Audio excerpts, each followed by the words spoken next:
Hello மக்களே! எல்லாருக்கும் வணக்கம். எல்லாரும் எப்படி இருக்கீங்க? எல்லாரும் நல்லா இருப்பீங்கன்னு நம்புறேன். நான் உங்களில் ஒருவன் பேசுறேன். நாம இந்த காணொளியில என்ன பார்த்துக்கிட்டு இருக்கோம் அப்படின்னு பார்த்தீங்கன்னா, 2026 சட்டப்பேரவைத் தேர்தல் தமிழ்நாட்டில நடக்கப் போற காரணத்தினால, எந்தெந்த கட்சிகள் எப்படியெல்லாம் வாக்குகள் வாங்கியிருக்காங்க, எந்தெந்த வாக்குகள் எப்படியெல்லாம் வந்திருக்கு அப்படிங்கிறத நம்ம பார்த்துக்கிட்டு இருக்கோம். வரப்போகும் தேர்தல்கள்ல எப்படியெல்லாம் வெற்றி பெறப் போறாங்க, இல்ல அந்த தொகுதி அவங்களுக்கு அடிப்படையில அவங்களுக்கு வாக்கு வங்கியா இருக்கா இப்படிங்கிறத பார்த்துக்கிட்டு இருக்கோம். ஒரு அரசியல் கணிப்ப பார்த்துக்கிட்டு இருக்கோம். அந்த வகையில நம்ம இன்னைக்கு பார்க்க போற தொகுதி என்னன்னு பார்த்தீங்க அப்படின்னா, புதுக்கோட்டை மாவட்டத்தில இருக்க ஆலங்குடி தொகுதி தான் பார்க்க போறோம். வாங்க நிகழ்ச்சிக்கு போலாம். அதுக்கு முன்னாடி நம்ம சேனல சப்ஸ்கிரைப் பண்ணிட்டு பாருங்க மக்களே. ஆலங்குடி தொகுதியை பொறுத்தளவுக்கு பார்த்தீங்க அப்படின்னா 15 முறை இந்த இடத்துல எலெக்ஷன்கள் சுதந்திரம் பெற்றதற்கு பின் நடந்திருக்கு. இந்த 15 எலெக்ஷன்கள்ல இந்த தொகுதியில திமுக 1962, 1967, 1971, 1989, 2016, 2021ங்கிற வாக்குல இந்த இடத்துல வெற்றி பெற்றிருக்காங்க. அடுத்து அதிமுக 1980, 1984, 1991, 2001, 2011ங்கிறப்ப இந்த இடத்துல வெற்றி பெற்றிருக்காங்க. அடுத்து இந்திய தேசிய காங்கிரஸ் 1957, 1977 வெற்றி பெற்றிருக்காங்க. அடுத்து கம்யூனிஸ்ட் பார்ட்டி ஆஃப் இந்தியா வந்து 2006ல வெற்றி பெற்றிருக்காங்க. இண்டிபெண்டன்ட் கேண்டிடேட் 1996ல இந்த இடத்துல வெற்றி பெற்றிருக்காங்க அப்படிங்கிறது குறிப்பிடத்தக்கது. ஆக மொத்தத்துல 15 முறை தேர்தல்கள்ல 5 முறை அதிமுகவும், 6 முறை திமுகவும், 2 முறை இந்திய தேசிய காங்கிரஸும், 1 முறை சிபிஐயும், 1 முறை இண்டிபெண்டன்ட் கேண்டிடேட்டும் இந்த இடத்துல வெற்றி பெற்றிருக்காங்க அப்படிங்கிறது குறிப்பிடத்தக்கது. அடுத்து நம்ம ஆலங்குடி தொகுதி சட்டமன்ற தேர்தல் விவரங்களை பார்த்துடலாம். அந்த வகையில் நம்ம கடந்த 2 தேர்தல்கள் எடுத்து நம்ம விவாதிச்சுட்டு இருக்கோம். 2016, 2021. 2016 பொறுத்தளவுக்கு பார்த்தீங்க அப்படின்னா, இந்த இடத்துல வந்து திமுக தான் வெற்றி பெற்றிருக்காங்க. திமுக சார்பில் இந்த இடத்துல சிவா மெய்யானந்தன் அப்படிங்கிறவர் போட்டியிட்டு அவர் அப்ப அமைச்சரா இருந்தாரு. அவரு 72,992 வாக்குகளும் 46.50% பெற்று இந்த இடத்துல அவங்க வெற்றி பெற்றிருக்காங்க அப்படிங்கிறது குறிப்பிடத்தக்கது. அடுத்து அதிமுக சார்பில் இந்த இடத்துல ஞானகலை செல்வன் அப்படிங்கிறவர் போட்டியிட்டு 63,051 வாக்குகளும் 40.20% பெற்று அவங்க 2ஆம் இடத்தை பிடிச்சிருக்காங்க அப்படிங்கிறது குறிப்பிடத்தக்கது. அடுத்து மக்கள் நல கூட்டணி சார்பில் இந்த இடத்துல மதிமுக சார்பில் சந்திரசேகரன் அப்படிங்கிறவர் போட்டியிட்டு 11,387 வாக்குகளும் 7.3% பெற்று இந்த இடத்துல அவங்க 3ஆம் இடத்துல இருக்காங்க அப்படிங்கிறது குறிப்பிடத்தக்கது. அடுத்து பாட்டாளி மக்கள் கட்சி சார்பில் எஸ் அருள்மணி அப்படிங்கிறவங்க போட்டியிட்டு 5,514 வாக்குகளும் 3.5% பெற்று அவங்க 4ஆம் இடத்தை பிடிச்சிருக்காங்க அப்படிங்கிறது குறிப்பிடத்தக்கது. நாம் தமிழர் இந்த இடத்துல 1% வாக்குகள் பெற்றிருக்காங்க அப்படிங்கிறது குறிப்பிடத்தக்கது. அடுத்து 2021 தேர்தலை பொறுத்தளவுக்கு பார்த்தீங்க அப்படின்னா திமுக சார்பில் அதே சிவா வி மெய்யானந்தன் அப்படிங்கிறவர் போட்டியிட்டு 87,935 வாக்குகளும் 51.40% பெற்று மிகப்பெரிய வெற்றியை இந்த தொகுதியில் பெற்றிருக்காரு. அவரு அமைச்சராகவும் இருக்காரு. அந்த வகையில பாக்குறப்போ திமுகவுக்கு இந்த தொகுதி மிகப்பெரிய பலமா இருக்கிறத நம்மளால மறுக்க முடியாத உண்மையா இருக்கு. அடுத்து அதிமுக பொறுத்தளவுக்கு பாத்தீங்க அப்படின்னா தர்ம தங்கவேல் அப்படிங்கிறவர் போட்டியிட்டு 62,088 வாக்குகளும் 36.30% பெற்று இந்த இடத்துல அவங்க 2ஆம் இடத்தை பிடிச்சிருக்காங்க. அடுத்து நாம் தமிழர் சார்பில் இந்த இடத்துல சி திருச்செல்வம் அப்படிங்கிறவர் போட்டியிட்டு 14,474 வாக்குகளும் 9% பெற்று இந்த இடத்துல அவங்க 3ஆம் இடத்தை பிடிச்சிருக்காங்க அப்படிங்கிறது குறிப்பிடத்தக்கது. அடுத்து நம்ம மக்களவை தேர்தல் விவரங்களை பார்த்துடலாம். ஆலங்குடி தொகுதியை பொறுத்தளவுக்கு பார்த்தீங்கன்னா 2 மக்களவை தேர்தலை நம்ம பார்க்க போறோம். அந்த வகையில் 2019 ஒன்று, 2024 ஒன்று. 2019 பொறுத்தளவுக்கு பார்த்தீங்க அப்படின்னா இந்த இடத்துல அதிமுக கூட்டணி பார்த்தீங்க அப்படின்னா மிகப்பெரிய அளவில் இந்த இடத்துல அதிமுக கூட்டணி சார்பில் பாரதிய ஜனதா தான் போட்டிட்டு இருக்கு. ஹெச் ராஜா தான் இந்த இடத்துல வந்து அவர் போட்டிட்டு இருக்காரு சிவகங்கை நாடாளுமன்ற தொகுதியா. அப்போ பார்த்தீங்கன்னா அதிமுக 32,438 வாக்குகளும் 15.40% தான் இந்த இடத்துல பெற்று அவங்க இந்த இடத்துல தோல்வி தெளிவிருந்தாங்க அப்படிங்கிறது குறிப்பிடத்தக்கது.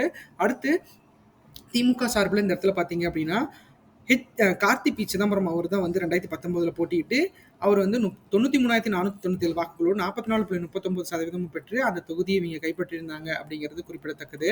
ஆக மொத்தத்தில் பார்த்தீங்க அப்படின்னா இந்த இடத்துல வந்து திமுக கூட்டணிக்கு மிகப்பெரிய பலம் இருக்கிறத நம்மளால பார்க்க. அடுத்து நாம் தமிழர் பார்த்தீங்க அப்படின்னா 10,191 வாக்குகளும் 4.84% இந்த இடத்துல பெற்று அவங்க 3ஆம் இடத்தை பிடிச்சிருக்காங்க அப்படிங்கிறது குறிப்பிடத்தக்கது. இங்க சக்தி பிரியா அப்படிங்கிறவங்க போட்டியிட்டு இந்த தொகுதியில 3ஆம் இடத்தை பிடிச்சிருக்காங்க நாம் தமிழர் சார்பில் அப்படிங்கிறது குறிப்பிடத்தக்கது. அடுத்து 2024 தேர்தலை பொறுத்தளவுக்கு பார்த்தீங்க அப்படின்னா ஆலங்குடியை பொறுத்தளவுக்கு பார்த்தீங்கன்னா அதிமுக சார்பில் இந்த இடத்துல பார்த்தீங்கன்னா அதிமுகவில் சேவியஸ் தாஸ் அப்படிங்கிறவர் தான் போட்டிட்டு இருக்காரு. அவர் பார்த்தீங்க அப்படின்னா 38,289 வாக்குகளும் 21% பெற்று இந்த இடத்துல அவங்க தனிச்சு தான் போட்டிட்டு இருந்தாங்க அப்படிங்கிறது குறிப்பிடத்தக்கது. அடுத்து திமுக சார்பில் இந்த இடத்துல பார்த்தீங்கன்னா இந்தியன் நேஷனல் காங்கிரஸ்க்கு ஒதுக்கியிருக்காங்க. அந்த இந்த சார்பில் பார்த்தீங்கன்னா கார்த்தி பி சிதம்பரம் அவரே தான் மறுபடியும் போட்டிட்டு இருக்காரு.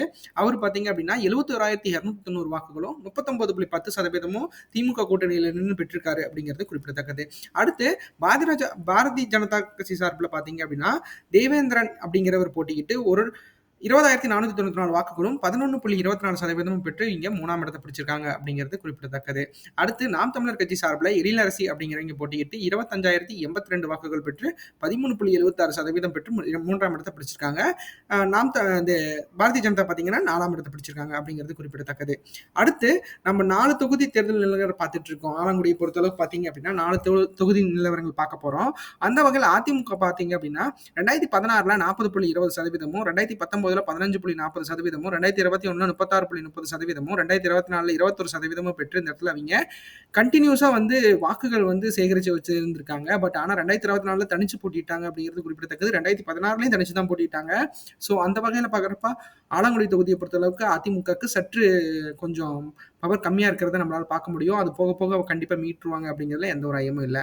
அடுத்து திமுக கூட்டணியை பொறுத்தளவுக்கு பார்த்தீங்க அப்படின்னா 2016ல் 46.50%, 2019ல் 44.39%, 2021ல் 51.40%, 2024ல் 39.10% பெற்று இந்த இடத்துல அவங்க ஒரு கண்டினியூஸ் வெற்றி பெறுவதற்கான வாய்ப்புகளை வச்சிருக்காங்க அப்படிங்கிறதுல எந்த ஒரு மாற்றமும் இல்லை.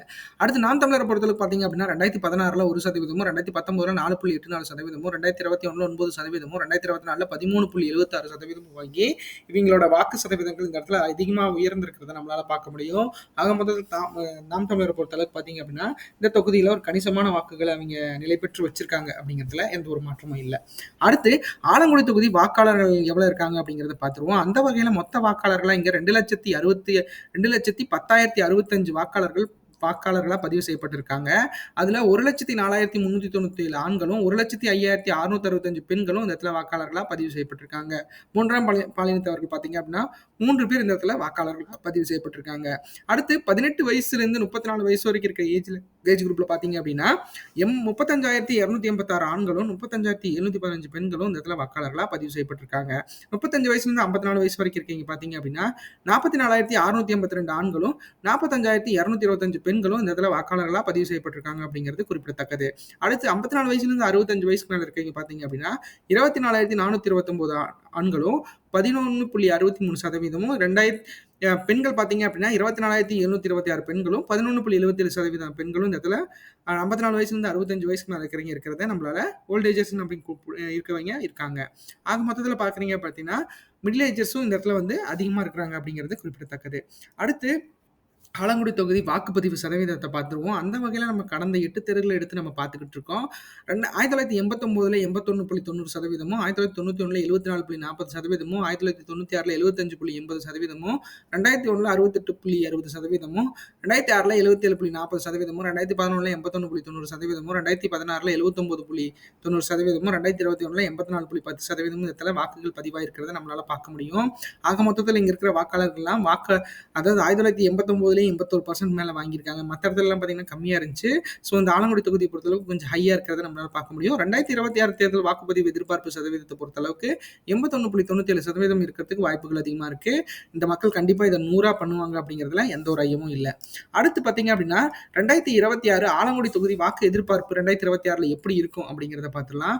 அந்த வகையில் இந்த தொகுதியில மீண்டும் வெற்றி பெறுவதற்கு வாய்ப்புகள் அதிகமா இருக்கிறது பார்த்தீங்கன்னா திமுகவுக்கு தான் இருக்கு. ஏன்னா திமுகவுக்கு இங்க சற்று பலம் அதிகமா இருக்க காரணத்தினால ஆலங்குடி தொகுதியை பொறுத்தளவுக்கு பார்த்தீங்கன்னா 41.48%, 71,424 வாக்குகளும் பெறுவதற்கு வாய்ப்புகள் அதிகமா இருக்கு. ஆலங்குடியை பொறுத்தளவுக்கு பார்த்தீங்க அப்படின்னா திமுக சார்பில் இந்த இடத்துல இந்திய நேஷனல் காங்கிரஸ் நிற்கிறதுக்கு வாய்ப்புகள் அதிகமா இருக்கிறத நம்மளால பார்க்க முடியும். ஆக மொத்தத்தில் கூட்டணி கட்சிகளுக்கு ஒதுக்கினாலும் இந்த தொகுதியை அவங்க கைப்பற்றுவதற்கு மிகப்பெரிய அளவில் வாய்ப்பு இருக்கிறத நம்மளால மறுக்க முடியாத உண்மையா இருக்கு. அடுத்து அதிமுக கூட்டணியில் பார்த்தீங்க அப்படின்னா அதிமுக கூட்டணி பொறுத்தளவுக்கு பார்த்தீங்கன்னா இங்கே பாரதிய ஜனதா நிற்கிறதுக்கு வாய்ப்புகள் அதிகமாக இருக்குது. அந்த வகையில் பார்க்குறப்ப 32.06%, 55,202 வாக்குகளும் பெறுவதற்கு வாய்ப்புகள் அதிகமாக இருக்குது. ஆக மொத்தத்தில் பார்த்தீங்கன்னா அதிமுக கூட்டணி பொறுத்தளவுக்கு பாஜக இந்த தொகுதி எப்படி தான் ஒதுக்கி இருந்தாலும் அதை எப்படி என்ன நிலைநாட்ட போகிறாங்க அப்படிங்கிறத நம்ம பொறுத்திருந்து பார்க்கலாம். அடுத்து நாம் தமிழரை பொறுத்தளவுக்கு பார்த்தீங்க அப்படின்னா 11.49%, 19,778 வாக்குகளும் பெறுவதற்கு வாய்ப்புகள் அதிகமாக இருக்குது.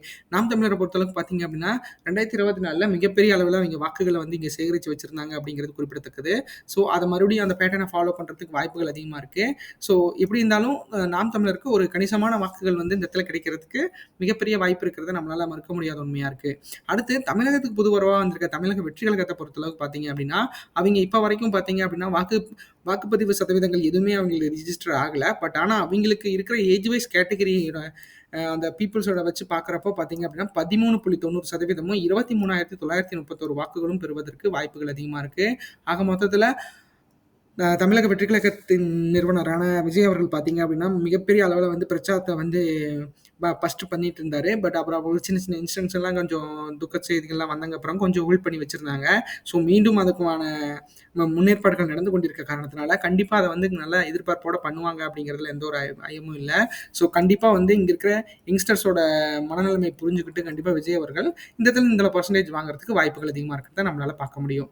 அடுத்து ஆலங்குடி தொகுதியை பொறுத்தளவுக்கு பார்த்தீங்கன்னா 2026 தமிழ்நாடு தேர்தல் கூட்டணி எதிர்பார்ப்பு இந்த கட்சிகள்லாம் இப்படி இணைந்தாங்க அப்படின்னா இந்த வாக்குகள் சேகரிக்க வாய்ப்பு இருக்கிறத நம்ம பார்த்துக்கிட்டு இருக்கோம். அந்த வகையில் நம்ம இன்னைக்கு பார்க்க போறது என்னன்னா, அதிமுக கூட்டணி பாஜக, பாமக, தேமுதிக, தமிழ் மாநில காங்கிரஸ் எல்லாம் இணைஞ்சாங்க அப்படின்னா 32.06% வந்து வாக்குகள் சேகரிக்க இந்த இடத்துல வாய்ப்பு இருக்கிறத பார்க்க முடியுது. ஆலங்குடி தொகுதியை பொறுத்தளவுக்கு பார்த்தீங்க அப்படின்னா என்னதான் அதிமுக கூட்டணி பாஜக ஒதுக்கி இருந்தாலும் திமுகவோட கூட்டணியில் இருக்க இந்தியன் நேஷனல் காங்கிரஸ்க்கு மிகப்பெரிய அளவில் இந்த இடத்துல வாக்கு சதவீதங்கள் இருக்கிறத நம்மளால மறுக்க முடியாத உண்மையா இருக்கு. ஸோ அதையெல்லாம் மீறி எப்படி வந்து அதிமுக கூட்டணி வெற்றி பெற போறாங்க அப்படிங்கிறது தெரியல. ஆக மொத்தத்தில் இப்போ வரைக்கும் அவங்க கூட்டணி நிலவரங்கள்லாம் பொறுத்தளவுக்கு பார்த்தீங்கன்னா பாஜகவும் தமிழ் மாநில காங்கிரஸும் இங்கே வந்து அதிமுக கூட்டணியில் இருக்கிறது கன்ஃபார்ம் ஆயிடுச்சு. ஸோ பாமகவும் கண்டிப்பாக ஏதோ ஒரு அதாவது அன்புமணி ராமதாஸ் அவர்களோ இல்லை ராமதாஸ் அவர்களோ கண்டிப்பாக யாராச்சும் ஒரு கூட்டணி இந்த பக்கம் வரதுக்கு வாய்ப்புகள் இருக்குது. அது எப்படி இருக்க போகுது அப்படிங்கிறத நம்ம பொறுத்திருந்து பார்க்கலாம். பாமகவை பொறுத்தளவுக்கு பார்த்தீங்க அப்படின்னா அதிமுகவோட ஒரு அணி செய்யறதுக்கு வாய்ப்புகள் அதிகமாக இருக்குது. இல்லை 2 பேரும் ஒன்றிணைந்து அப்பாவும் மகனும் ஒன்றிணைந்து அந்த அதிமுக கூட்டணிக்கு தான் அவங்க வந்து கொடுக்கறதுக்கு வாய்ப்புகள் அதிகமாக இருக்கிறத நம்மளால யூகிக்க முடியுது. ஸோ எதுவாக இருந்தாலும் சரி அது எப்படி நடக்க போகுது அப்படிங்கிறத நம்ம பொறுத்திருந்து பார்த்தோம்னா கண்டிப்பாக அதிமுக கூட்டணி வெற்றி பெறுமா இல்லையா அப்படிங்கிறத இந்த தொகுதியில் நம்ம பார்க்க போகிறோம். அடுத்து திமுக கூட்டணியை பொறுத்தளவுக்கு பார்த்தீங்க அப்படின்னா திமுக கூட்டணியில் இந்த தொகுதியோட ஜெயிண்ட்னு சொல்லப்படுற இந்திய தேசிய காங்கிரஸ், சிபிஐ, சிபிஐஎம், அப்புறம் மக்கள் நீதி மையம், மதிமுக, கொங்கு நாடு மக்கள் தேசிய கட்சி, விசிக போன்ற கட்சிகள்லாம் வந்து அதிமுக கூட்டணியில் இருக்காங்க. ஏன்னா அவங்க 2019 இந்த மற்ற தேர்தல்கள் எல்லாத்துலேயும் வந்து அவங்க பார்ட்டிசிபேட் வந்து ஒட்டுக்கா இருந்து பண்ணிக்கிட்டு இருக்காங்க. ஸோ அந்த வகையில் பார்க்குறப்ப இந்த கூட்டணி வந்து இப்படியே அமையறதுக்கு வாய்ப்புகள் வந்து மிகப்பெரிய அளவில் அதிகமாக இருக்கிறத நம்மளால மறுக்க முடியாத உண்மையாக இருக்குது. இப்படி கூட்டணிகள் அமைஞ்சாலும் 41.48% வந்து வாக்குகள் வாங்கி இந்த தொகுதியை கைப்பற்றுறதுக்கு மிகப்பெரிய அளவில் வாய்ப்பு இருக்கிறது நம்மளால மறுக்க முடியாத உண்மையாக இருக்குது. ஸோ ஆக மொத்தத்தில் திமுக கூட்டணிக்கு இந்த தொகுதி மிகப்பெரிய வாக்கு வங்கி இருக்கிறது நம்மளோட அனலைஸில் எல்லாத்துலேயும் தெரியுது. ஸோ ஏன்னா அவங்க 2024 தேர்தலையும் சரி, 2021 தேர்தலையும் சரி, 2016 தேர்தலையும் கொஞ்சம் ஓரளவுக்கு வந்து வாக்குகளை மிகப்பெரிய அளவில் சேகரித்து வச்சுருந்துருக்காங்க. ஸோ அது இப்போ தொடருமா இல்லையா அப்படிங்கிறத நம்ம பொறுத்திருந்து பார்க்கலாம். ஏன்னா தமிழக வெற்றி கழகத்தோட வருகை வந்து கண்டிப்பாக வந்து திமுக மிகப்பெரிய அளவில் பாதிச்சிருக்குன்னு எல்லாரும் பேசிகிட்டு இருக்காங்க. ஸோ அது எந்த அளவுக்கு இருக்க போகுது, இல்லை அந்த தாக்கம் வந்து எவ்வளோ இருக்க போகுது, எப்படி இல்லை அப்படிங்கிறத நம்ம பொறுத்திருந்து பார்க்கலாம். ஆக மொத்தத்தில் பார்க்குறப்போ இந்த தொகுதியில் 41% வந்து திமுக கூட்டணி பெறுவதற்கு வாய்ப்புகள் அதிகமாக இருக்கிறத நம்மளால மறுக்க முடியாத உண்மையாக இருக்குது. அடுத்து நாம் தமிழர் கட்சி பொறுத்தளவுக்கு பார்த்தீங்க அப்படின்னா நாம் தமிழர் வந்து இப்போ வரைக்கும் எந்த ஒரு கூட்டணி கட்சிகளை பற்றி அவங்க எங்கேயுமே விவாதிக்காத காரணத்தினால அவங்க தனிச்சு தான் இந்த தேர்தலை சந்திக்க போகிறாங்க அப்படிங்கிறது நம்மளுக்கு உறுதியாக தெரியுது. ஸோ அது எப்படியெல்லாம் வந்து அந்த நாம் தமிழர் ஒருங்கிணைப்பாளர் சீமான் அவர்கள் எப்படி வந்து ஹேண்டில் பண்ண போகிறாரு, அப்படி தனிச்சு போட்டிட்டாரு அப்படின்னா கண்டிப்பாக 11.49% வந்து இங்கே இருக்கிற அந்த கட்சிக்கு உண்டான அந்த பெயர் இருக்க அந்த காரணத்தினால அது கண்டிப்பாக வாக்குகளாக சேகரிக்க வாய்ப்புகள் அதிகமாக இருக்குது. ஸோ கூட்டணி கட்சிகளோட இணைந்து செயல்படுவாரா அப்படிங்கிறது வந்து இன்னும் வந்து ஒரு புரியாத புதிராக இருக்குது.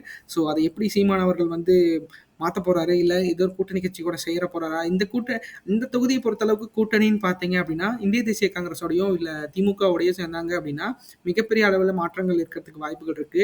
ஏன் அதிமுகவோட சேர்ந்தாங்கன்னா இவங்க வெற்றி பெறுவதற்கும் வாய்ப்புகள் அதிகமாக இருக்கு. ஸோ சீமான் அவர்களோட ஸ்டாண்ட் பை எப்படி இருக்கு அப்படிங்கிறத நம்ம பொறுத்து பார்க்கலாம்.